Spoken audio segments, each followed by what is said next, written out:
This is not the Predator or a Predator movie. Where's the Predator? Where's the fire? Great questions, Arnold. And where is the primal battle of hunter and hunted with the use of cunning, guile, and the environment?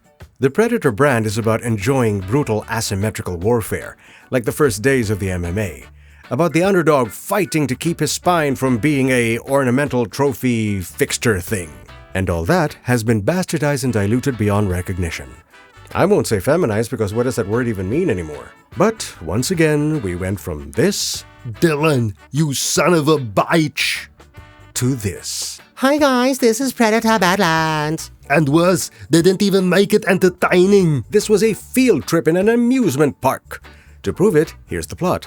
I'd say spoilers, but there really isn't anything to spoil. Still, you've been warned. Meet Deck. Yes, they have names now. Deck is smaller than other Yautjas. Small Deck failed his warrior SAT, so Papa Yautja has to vaporize him before Small Deck brings shame to his clan. Spartan style. But Small Deck's normal-sized big bro, Big Deck, I didn't care to remember his name, takes the mortal blow in his stead and helps Small Deck slip out on a spaceship. Small Deck vows to be his best predator self by hunting the biggest monster on the planet, The Kalisk? and avenge Big Deck. In the Badlands, Small Deck stumbles upon the half Ellie Fanning Weyland-Yutani android. Why half? The Kalish Chopuh. Half Ellie knows the terrain better and they partner up because Small Deck doesn't know Deck about the planet. Despite seeing an image of the Kalisk prior to landing in the Badlands, Deck keeps asking half Ellie Fanning if that's a Kalisk. Kalisk? No. Kalisk? No. This is where we are in 2025. A Yautja needs help from a half-fake lady. At least this one is eligible for a participation trophy. Along the way, because Disney, they befriend a cute sellable toy named Baby Yoda. I mean, Bud. Remember Bud, Bud. Remember Bud. And now the Disneyland trip can begin in earnest.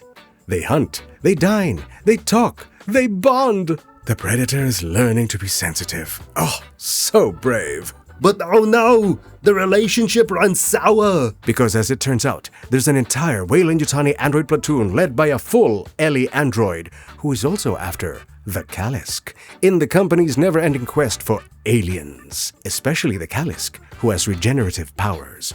Hunting something that can't be killed. Also, full Ellie is evil because it's convenient to the plot.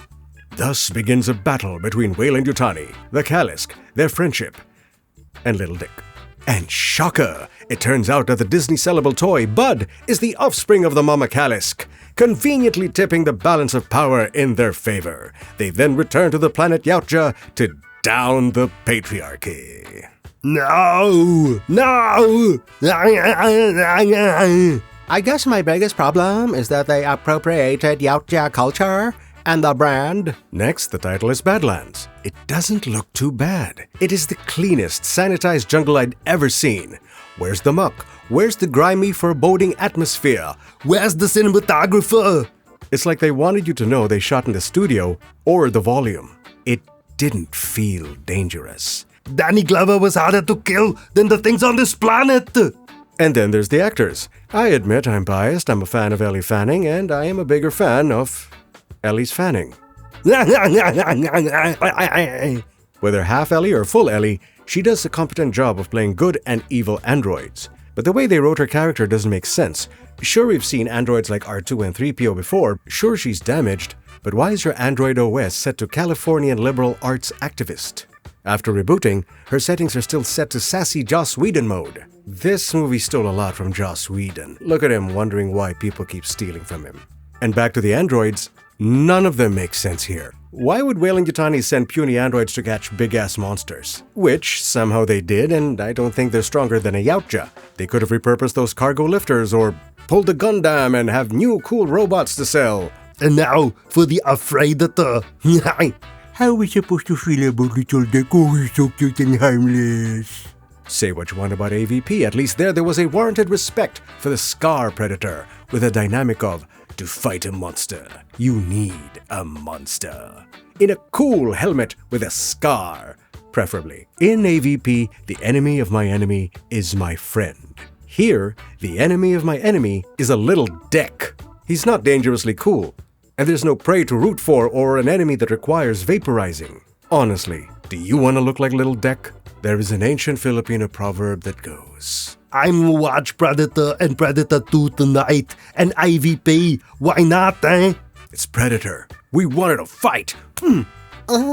Which brings us to, who is this PG-13 sensitive Lil Deck Predator movie for? Why, it's for everyone who hated the book, The Canceling of the American Mind. Yautjas are dangerous creatures. Their culture is dangerous to other living creatures.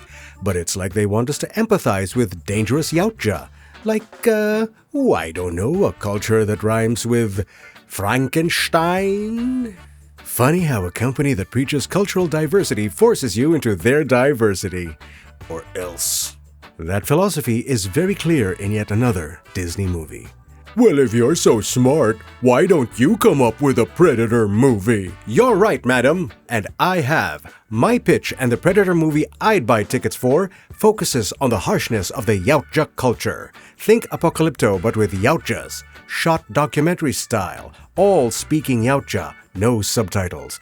Maybe there's a power struggle, a clan war, and in the midst of it, an army of Wayland Yutani androids and mechs have come to hostile take over their technology. And you can be damn sure it's R18. A man can dream, can't he? I do feel like a bit of a sucker for giving my money to Disney, but then again, it's nice to give to charity. After all, Disney is a non-profit organization. Because no one there's a grown-up!